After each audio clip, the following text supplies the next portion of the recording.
हम अपने जीवन के अंदर न्यून से न्यून 1 घंटा सुबह और 1 घंटा सायंकाल उस परम पिता परमेश्वर का ध्यान करें। न्यून से न्यून, कम से कम इतना तो करना ही चाहिए, और इससे अधिक करते हैं तो ये हमारे जीवन का तप है, ये हमारे जीवन की साधना है। लिखी थी बहुत सुंदर पंक्तियां। हर पल में हो प्रभु सुमिरन तेरा,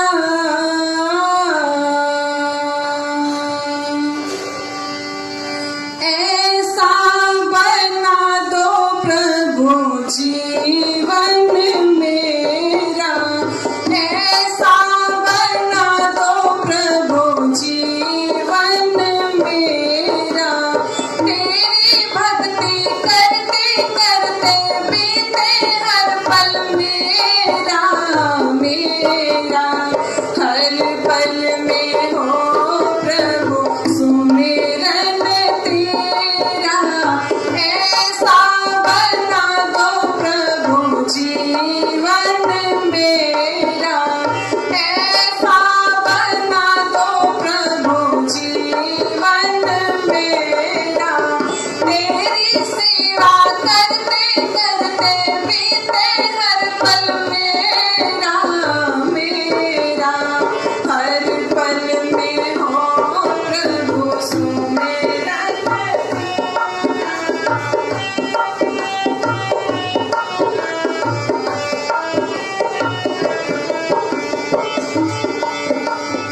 याद तेरी को सदा दिल में बसाऊं, याद तेरी को सदा दिल में बसाऊं। आठों पहर बस तेरे गीत गाऊं, आठों पहर बस तेरे गीत गाऊं। तेरे चरणों में, तेरे चरणों में रहे मन मेरा, ऐसा बना दो प्रभु जीवन मेरा, ऐसा बना दो प्रभु जीवन मेरा। तेरी भक्ति करते करते बीते हर पल मेरा, मेरा हर पल में हो प्रभु सुमिरन तेरा, ऐसा बना दो प्रभु जीवन मेरा, ऐसा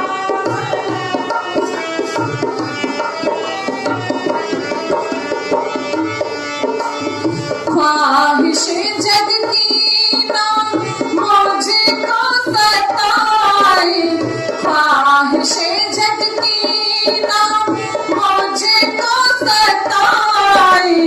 चिंताएं हरगिज ना नजदीक आए, चिंताएं हरगिज ना नजदीक आए। करती रहूं प्रभु चिंतन तेरा, करती रहूं प्रभु चिंतन तेरा, ऐसा बना दो प्रभु जीवन मेरा, ऐसा बना दो प्रभु जीवन मेरा। तेरी भक्ति करते करते, तेरी सेवा करते करते बीते हर पल मेरा, मेरा हर पल में हो प्रभु सुमिरन तेरा, ऐसा बना दो प्रभु जीवन मेरा, ऐसा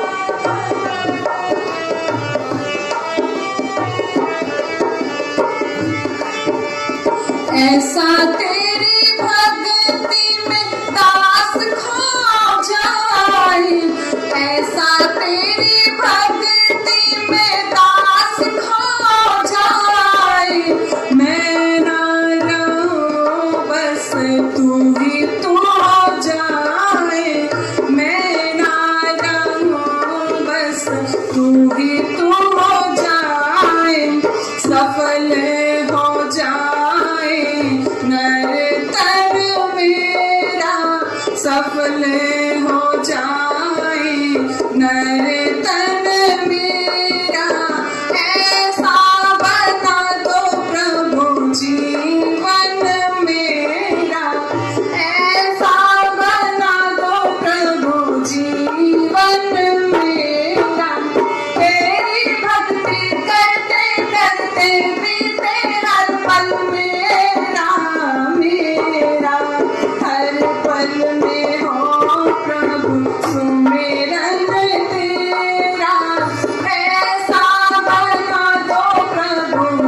मेरा,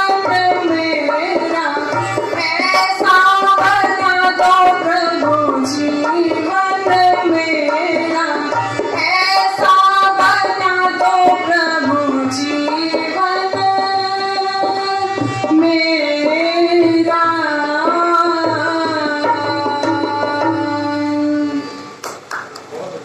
हर पल में हो प्रभु सुमिरन तेरा, और ऐसा बना दो प्रभु जीवन मेरा।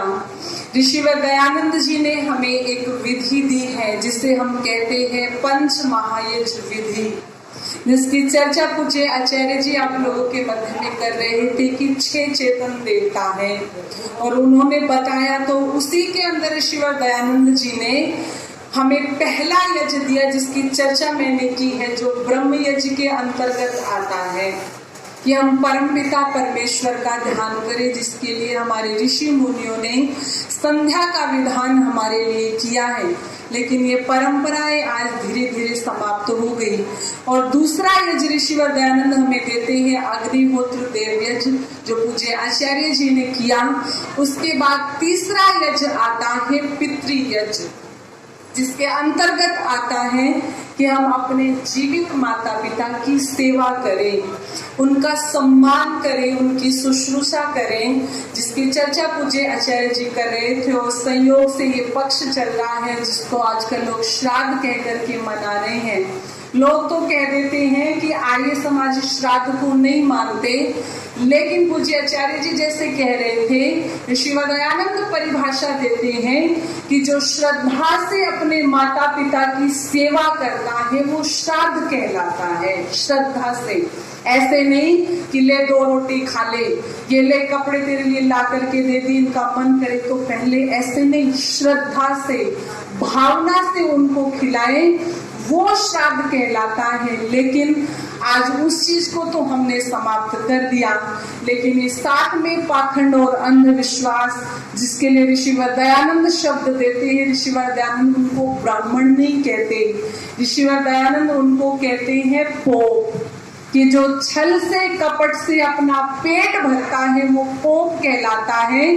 ब्राह्मण तो वो होता है जो ब्रह्म को जानता है, ब्राह्मण तो वो होता है जो यज्ञ पहले खुद करता है और फिर दूसरों के घर में करता है, जो पहले विद्या का दान खुद प्राप्त करता है फिर दूसरों को विद्या का दान देता है। ब्राह्मण तो वो होता है, ये वाले नहीं जो लोगों को बहकाते हैं, तुम्हारे ऊपर शनि चढ़ गया, तुम्हारे ऊपर मंगल चढ़ गया, शरीर के ऊपर एक मक्खी बैठ जाए तो भी पता चल जाता है, लेकिन ये इतने बड़े बड़े ग्रह हमारे शरीर पर आकर के बैठ जाते, हमें पता नहीं चलते, उन ब्राह्मणों को पता चल जाते। ये होते हैं पोप, जो अपना ठग करके लोगों को बहका करके अपना पेट भरते हैं। तो निवेदन कर दूं, ऋषिवर दयानंद तीसरा यज्ञ हमें देते हैं पितृ यज्ञ, कि हम अपने माता पिता की सेवा करें।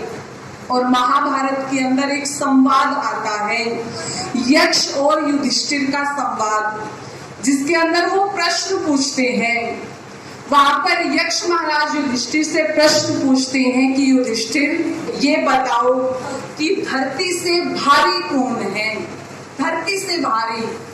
तो वहां पर युधिष्ठिर महाराज उत्तर देते हैं यक्ष महाराज को कि धरती से भारी यदि कोई है तो वो माँ है, माँ। और एक और प्रश्न पूछते हैं कि आकाश से बड़ा कौन है, आकाश से बड़ा।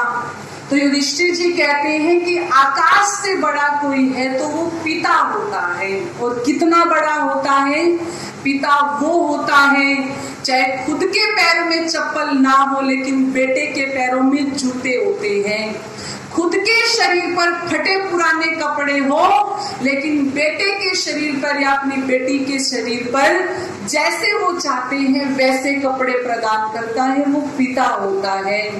ये रखते तो है अपनी भावनाओं को छुपा करके, जैसे एक माँ व्यक्त करती है वैसे अपनी भावनाएं पिता व्यक्त नहीं करता। ये आप सबने अपने जीवन में देखा होगा, सबने देखा होगा।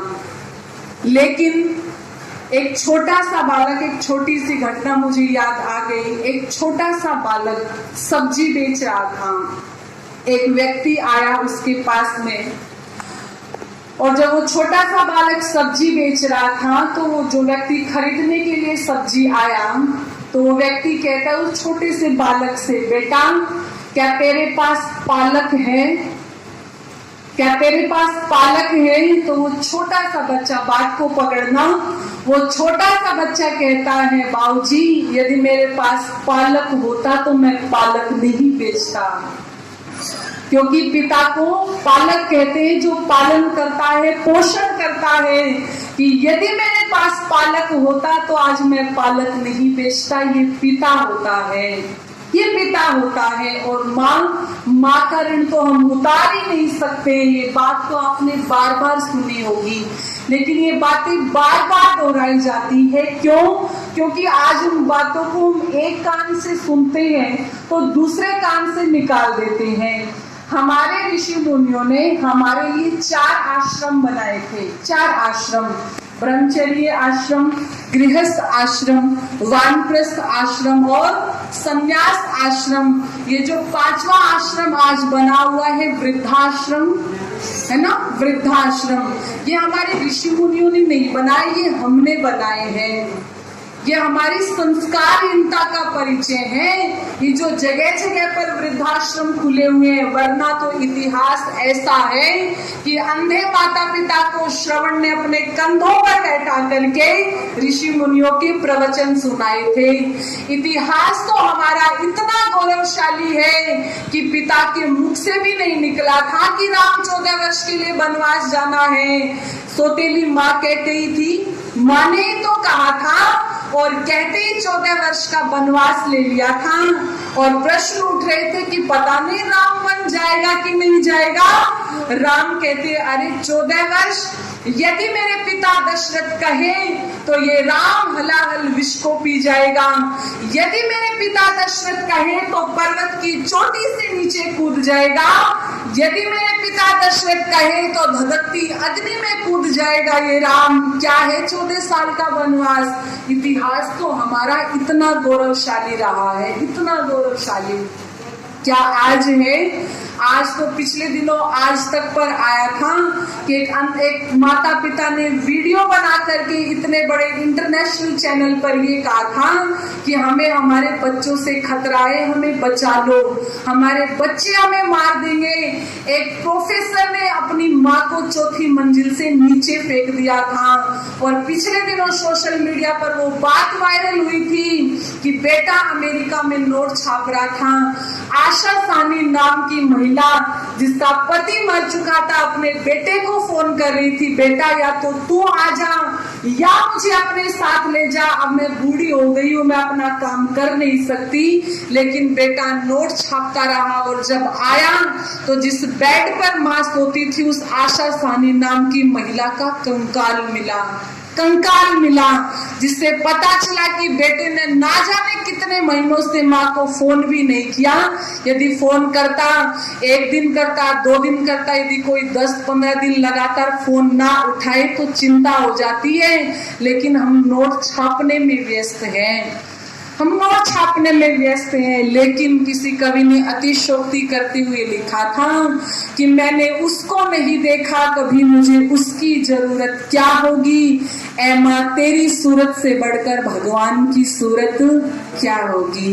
ये माँ होती है, ये माँ होती है। जब बच्चे को जन्म दिया जाता है तो 1 जन्म नहीं होता, तब 2 जन्म होते हैं। मौत के मुंह के अंदर प्रवेश करके एक माँ बच्चे को जन्म देती है। और अनेकों घटनाएं आपने सुनी होगी, बारिश आ गई, ओलावृष्टि हो गई, छोटा सा बच्चा गोदी में था, बच्चे को छाती से लगा लिया और कमर के बल लेट गई, ओले गिर गिर करके माँ की मृत्यु हो गई। लेकिन अपने बच्चे को आँच नहीं आने दी। ये माँ होती है, ये माँ होती है। किसी ने लिखी थी बहुत सुंदर पंक्तियां, अब भी पल पल याद आती हैं तेरे वो एहसान माँ, तुझसे बढ़कर और ना कोई दुनिया में भगवान माँ।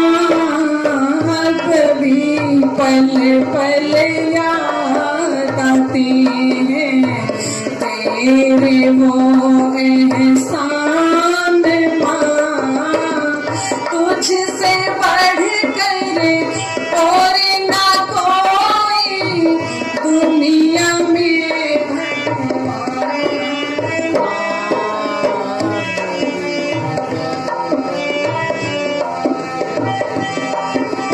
बड़े प्यार से देखा किया, चल का दूध पिलाया,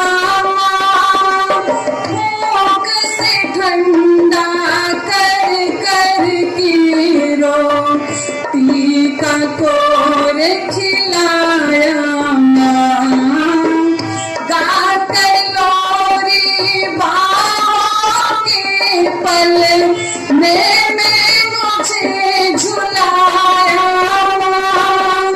खुद गीले में सोकर भी सूखे में मुझे सुलाया,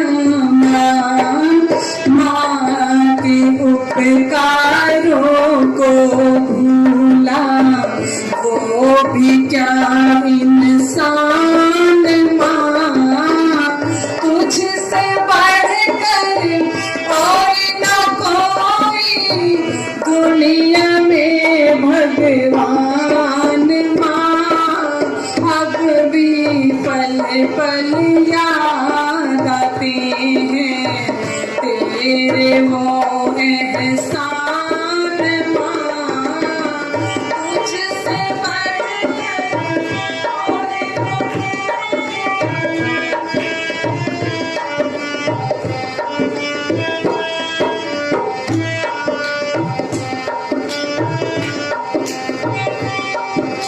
चिड़ियों के जगने से पहले रोज सुबह जग जाती माँ, चिड़ियों के जगने से पहले रोज सुबह जग जाती माँ, रात ढले जब सब सो जाते तब जाकर सो पाती माँ, बड़े बड़े दुख दर्द सभी कुछ हंस करके सह जाती माँ, धागा बन कर बिखरे मोती सदा समेटे रखती माँ, माँ तुझ में है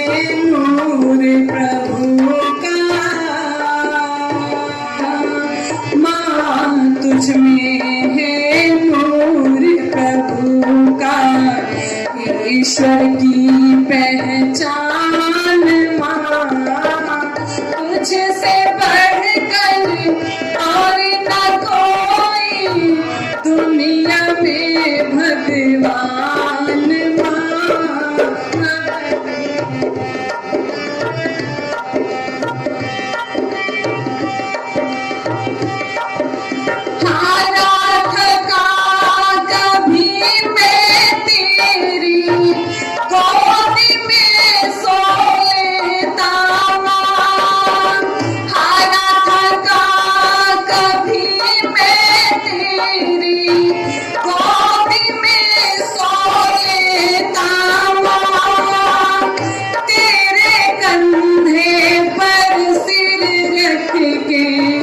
दुखड़े अपने रोता माँ, टूटे सपनों की माला को मैं फिर से बोलेता, मन की बंजर धरती ऊपर फिर सपने बोलेता माँ, तू सारे संताप मिटा कर, तू सारे संताप मिटा कर भर देती अरमान माँ,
समय में भी तेरा ही आया होगा ध्यान माँ, तुझसे बढ़कर